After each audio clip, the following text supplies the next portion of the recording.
जैसे ही भारत के मोदी पाकिस्तान को चुनाव प्रचार में घसीटेंगे, क्या रिश्ते खराब हो जाएंगे।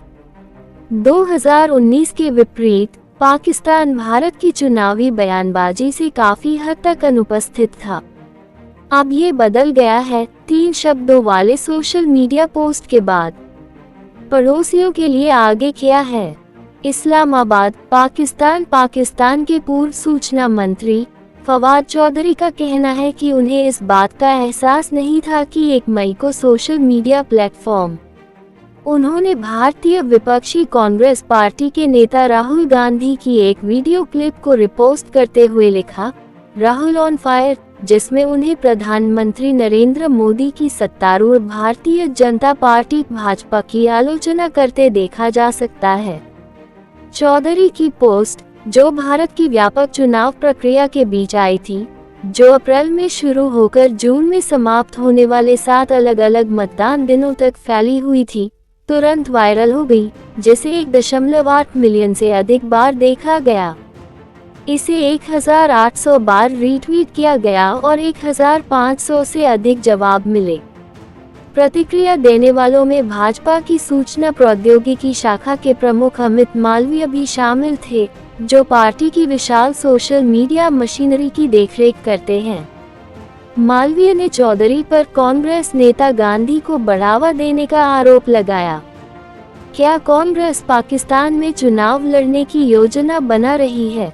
एक घोषणा पत्र से, जिसमें मुस्लिम लीग की छाप है, सीमा पार से जोरदार समर्थन तक, पाकिस्तान के साथ कांग्रेस का गठबंधन इससे अधिक स्पष्ट नहीं हो सकता है, मालवीय ने लिखा।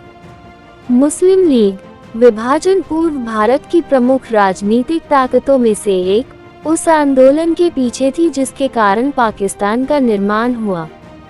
मुस्लिम लीग, विभाजन पूर्व भारत की प्रमुख राजनीतिक ताकतों में से एक, उस आंदोलन के पीछे थी जिसके कारण पाकिस्तान का निर्माण हुआ। इसके एक दिन बाद मोदी ने खुद अपने गृह राज्य गुजरात में एक चुनावी रैली के दौरान चौधरी की पोस्ट का जिक्र किया। आपने सुना ही होगा, अब पाकिस्तानी नेता कांग्रेस के लिए प्रार्थना कर रहे हैं, मोदी ने कहा। पाकिस्तान राजकुमार गांधी को प्रधानमंत्री बनाने के लिए बहुत उत्सुक है और हम पहले से ही जानते हैं कि कांग्रेस पाकिस्तान की शिष्या है। पाकिस्तान कांग्रेस साझेदारी अब पूरी तरह उजागर हो गई है। तब से पाकिस्तान बार बार मोदी और गृह मंत्री अमित शाह जैसे वरिष्ठ भाजपा नेताओं के भाषणों में एक ऐसे राम के रूप में सामने आया है जिसके साथ विपक्ष पर निशाना साधा जा सकता है और भारत के पश्चिमी पड़ोसी के साथ तनाव के दौरान सरकार की मजबूत प्रतिक्रिया का प्रदर्शन किया जा सकता है। एक अनुभवी कांग्रेस नेता द्वारा पाकिस्तान के परमाणु शस्त्रागार का उल्लेख करने के बाद मोदी ने ये सुझाव देने के लिए एक कच्चे हिंदी लिंगवादी रूपक का इस्तेमाल किया कि उनकी सरकार पाकिस्तान को उसकी जगह दिखाएगी। शाह ने एक भाषण में कहा कि मोदी के नेतृत्व में भारत ने पाकिस्तान के आतंकवाद को मुंहतोड़ जवाब दिया है।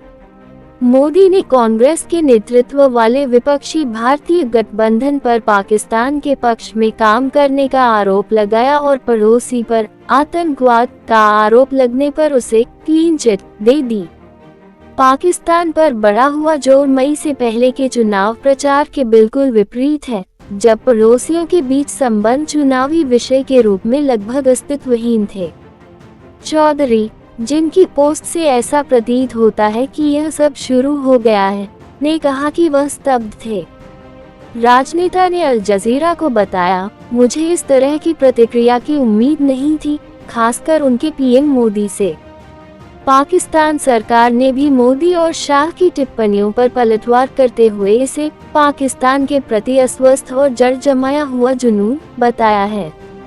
14 मई को विदेश मंत्रालय द्वारा जारी बयान में कहा गया है कि भारतीय नेताओं की टिप्पणियों से चुनावी लाभ के लिए अति राष्ट्रवाद का फायदा उठाने के जानबूझकर इरादे का पता चलता है।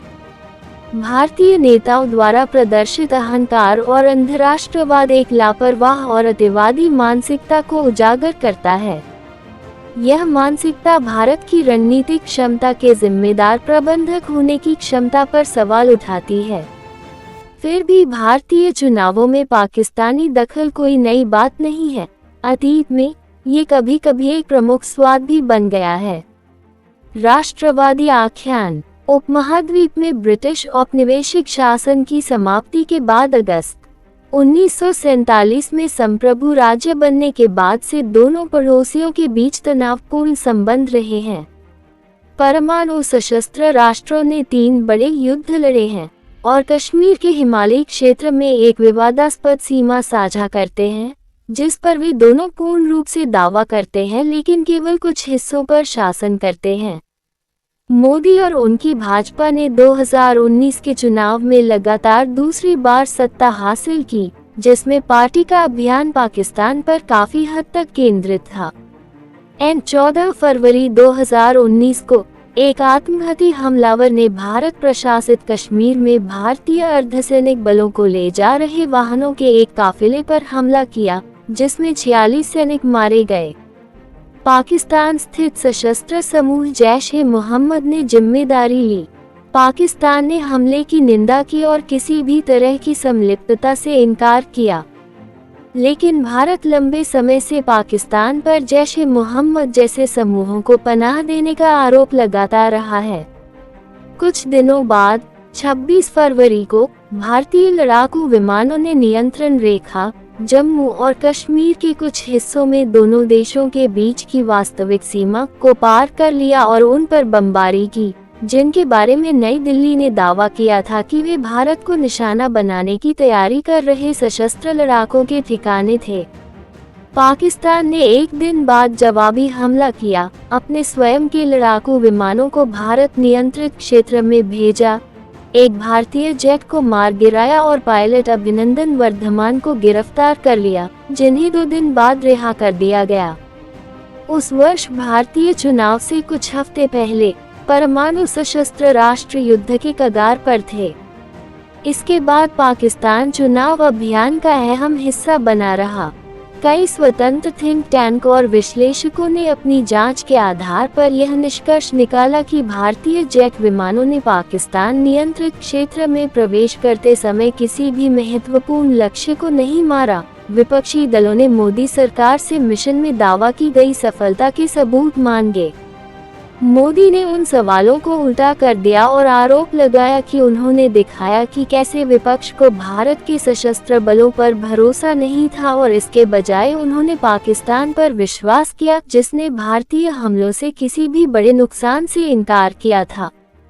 हालांकि भारतीय प्रधानमंत्री ने एक बार फिर पाकिस्तान को चुनाव अभियान में लाया है।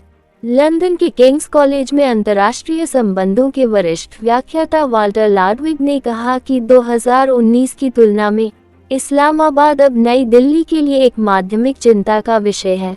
बीजिंग प्रमुख बन गया है।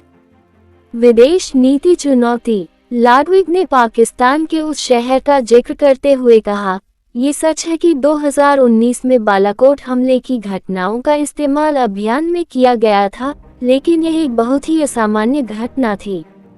इस चुनाव में मैं पाकिस्तान के आह्वान को इस तथ्य से ध्यान भटकाने के एक तरीके के रूप में देखता हूं कि भारत ने चीन के हाथों अपना क्षेत्र खो दिया है और सरकार स्थिति में उल्लेखनीय सुधार करने या 2020 से पहले की स्थिति में वापसी हासिल करने में असमर्थ रही है। उद्धरण चिन्ह। लाडविग जून 2020 में गलवान के हिमालयी क्षेत्र में भारत और चीन के बीच हुई झड़प का जिक्र कर रहे थे, जिसमें 20 से अधिक भारतीय सैनिक मारे गए, जबकि चीन ने 4 सैनिक खो दिए। तब से कई स्वतंत्र विश्लेषकों ने सबूतों की ओर इशारा किया है कि पीपुल्स लिबरेशन आर्मी ने अपनी विवादित सीमा के साथ भारत द्वारा पहले नियंत्रित क्षेत्र के हिस्से पर कब्जा कर लिया है। भारत सरकार इस बात से इनकार करती है कि उसने चीन के हाथों अपनी कोई जमीन खोई है। क्या ये सब बयानबाजी है? 1 मई को अपने पोस्ट पर प्रतिक्रिया के बावजूद चौधरी की भावनाएं दोगुनी हो गईं और 2 दिन बाद उन्होंने एक और संदेश पोस्ट किया, जिसमें सुझाव दिया गया कि अगर भारत में धार्मिक अल्पसंख्यक एकजुट हो जाएं तो वे भाजपा को एक मजबूत चुनौती दे सकते हैं। कुछ दिनों बाद मोदी ने बिना कोई सबूत पेश किए एक बार फिर कांग्रेस पार्टी और पाकिस्तान के बीच समझौते का संकेत दिया। कांग्रेस की सीमा पार बी टीम सक्रिय हो गई है। कांग्रेस का मनोबल बढ़ाने के लिए सीमा पार से ट्वीट आ रहे हैं। बदले में कांग्रेस पाकिस्तान को आतंकवाद के मामलों में क्लीन चिट दे रही है। उन्होंने कहा, अंतर्राष्ट्रीय मामलों के विशेषज्ञ और इस्लामाबाद स्थित थिंक टैंक सनोबर इंस्टीट्यूट के कार्यकारी निदेशक कमर चीमा के लिए अभियान में पाकिस्तान का संदर्भ भारत के विचार की बदलती प्रकृति, एक धर्मनिरपेक्ष राज्य से एक हिंदू बहुसंख्यकवादी राज्य तक को दर्शाता है। राजनीति, अगर बीजेपी दोबारा जीत गई तो क्या होगा? कई जनमत सर्वेक्षणों से पता चलता है कि मोदी और भाजपा तीसरी बार सत्ता में लौटने के प्रबल दावेदार हैं। यदि ऐसा होता है तो पूर्व पाकिस्तानी मंत्री चौधरी ने कहा कि द्विपक्षीय संबंध जो पहले से ही बमुश्किल कार्यात्मक हैं और अधिक प्रभावित होंगे। उन्होंने कहा, अगर बीजेपी और मोदी भारी बहुमत से चुनाव जीतते हैं, जैसा कि वे दावा कर रहे हैं, तो पाकिस्तान के साथ संबंध सुधरेंगे नहीं बल्कि और भी खराब हो जाएंगे। लेकिन कुछ विश्लेषकों का मानना है कि मोदी की बयानबाजी के बावजूद पाकिस्तान की स्थानिक आर्थिक समस्याएं और चीन से खतरे पर अपना ध्यान केंद्रित करने की भारत की इच्छा नई दिल्ली और इस्लामाबाद दोनों को संबंधों में उल्लेखनीय सुधार करने के लिए प्रोत्साहन देती है। लाडविग ने बताया कि हाल के दशकों में कई भारतीय सरकारों ने द्विपक्षीय संबंधों को बेहतर बनाने के लिए अपने पाकिस्तानी समकक्षों के साथ काम करने की कोशिश की, लेकिन असफल रहीं।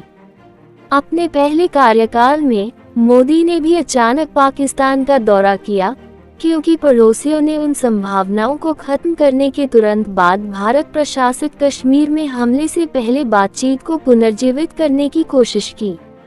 लाडविग ने कहा, लेकिन अब अपने तीसरे कार्यकाल में मोदी अपनी विरासत के बारे में सोच रहे होंगे।